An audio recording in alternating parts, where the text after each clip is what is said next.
Baiklah, Assalamualaikum warahmatullahi wabarakatuh.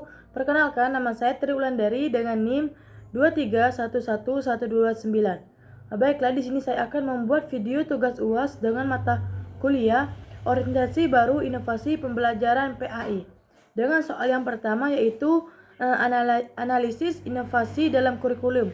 Kurikulum Deep Learning menekankan pada pemahaman konsep secara mendalam, penguasaan kompetensi, serta keterlibatan aktif siswa dalam proses pembelajaran. Sebagai calon pendidik PAI dan budi pekerti, bagaimana cara kamu mengintegrasikan pendekatan berbasis proyek atau project basis learning atau pembelajaran berbasis masalah, problem based learning, dalam mengajarkan materi toleransi dan kerukunan antar umat beragama pada siswa SMA. Jelaskan secara rinci tahapan yang akan kamu lakukan dalam media inovatif apa yang akan kamu gunakan. Baiklah, di sini saya akan menjawab yang pertama yaitu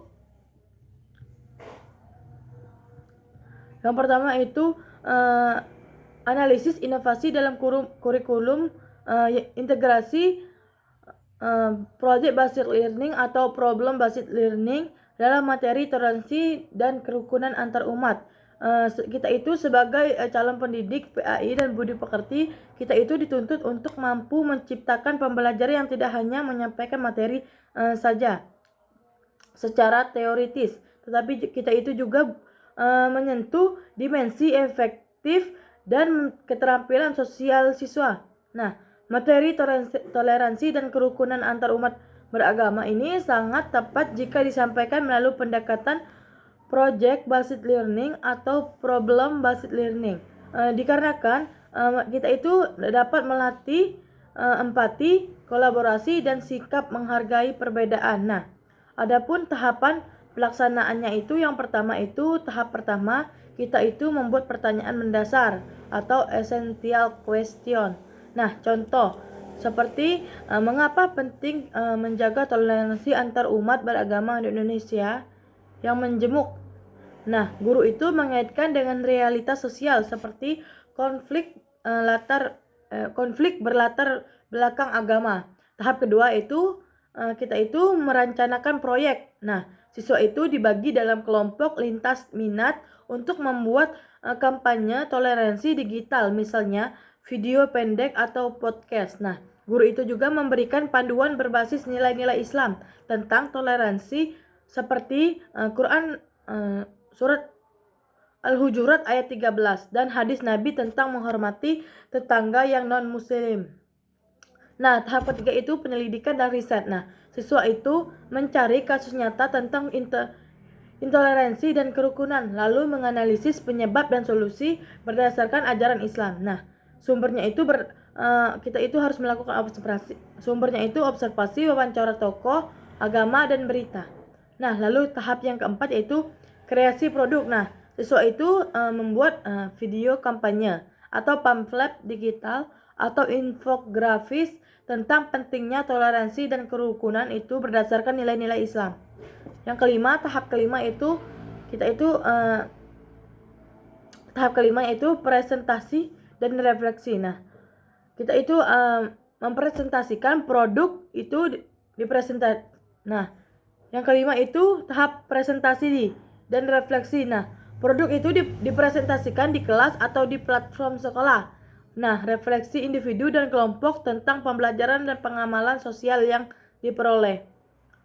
Nah, selanjutnya itu kita itu melakukan media inovatif yang digunakan. Media apakah menggunakan Canva ataupun Adobe Express untuk infografis. Nah, kemudian apakah menggunakan podcast atau Capcut untuk video, kemudian melakukan Padlet atau Google Sites sebagai media sebagai hasil proyek.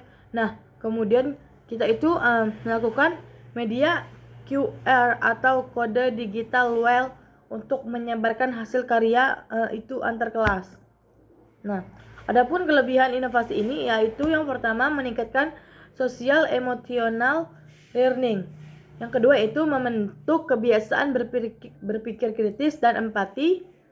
Yang ketiga itu menginternalisasi nilai Islam dalam konteks kekinian.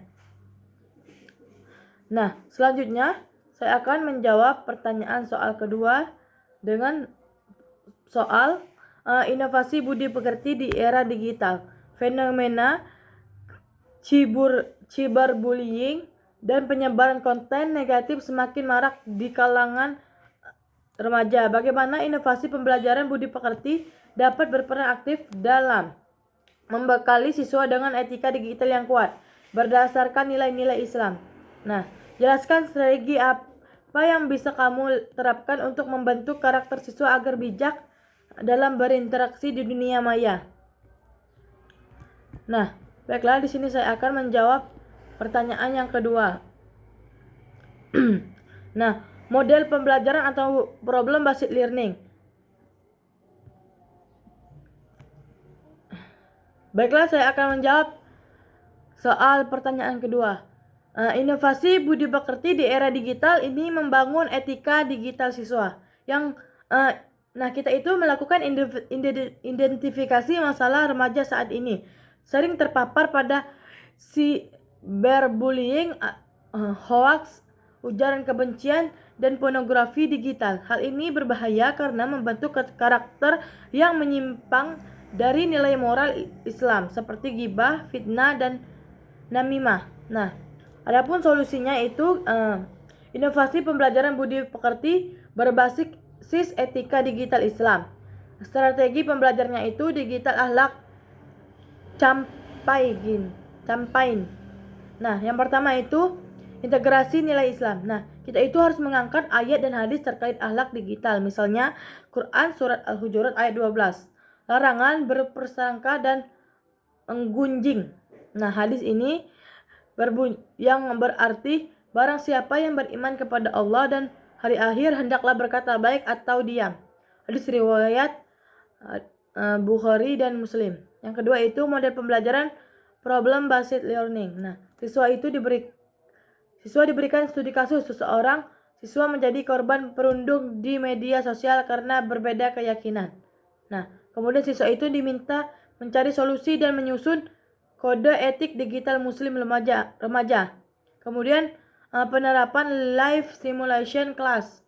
Nah, kemudian melakukan simulasi media sosial di kelas melalui grup WhatsApp ataupun aplikasi chatting dummy. Dan siswa berlatih berinteraksi dengan sopan, menyaring informasi serta menyikapi hoax. Kemudian yang keempat itu proyek sosial bijak digital week. Siswa itu membuat konten etika digital seperti di reel Instagram, Twibbon edukatif atau quotes Islami ataupun short video. Mengadakan webinar mini tentang etika digital bersama tokoh agama atau praktisi teknologi muslim. Kemudian yaitu tujuan strateginya itu membentuk karakter digital natif muslim yang cerdas, spiritual, emosional, dan sosial. Kemudian menanamkan kesadaran bahwa adab di dunia maya itu sama dengan adab di dunia nyata. Selanjutnya itu argumen penguat. Dalam Islam, semua ucapan dan perbuatan terekam oleh malaikat, termasuk yang dilakukan di dunia digital. Quran Qaf 17-18. Etika digital adalah bagian dari tanggung jawab moral muslim modern. Taklif syar'i, sebagaimana pentingnya menjaga lisan dalam hadis Nabi. Nah, kita itu sebagai calon guru PAI dan budi pekerti, kita bukan hanya pendidik ilmu agama, tetapi juga membentuk karakter siswa di masa depan. Inovasi yang berakar dari nilai Islam dan disesuaikan dengan zaman adalah kunci menjawab tantangan pendidikan saat ini. Baiklah, sekian jawaban dari saya. Jika ada kurangnya saya mohon maaf, kepada Allah mohon ampun. Saya akhiri, wabillahi taufiq wal hidayah. Wassalamualaikum warahmatullahi wabarakatuh.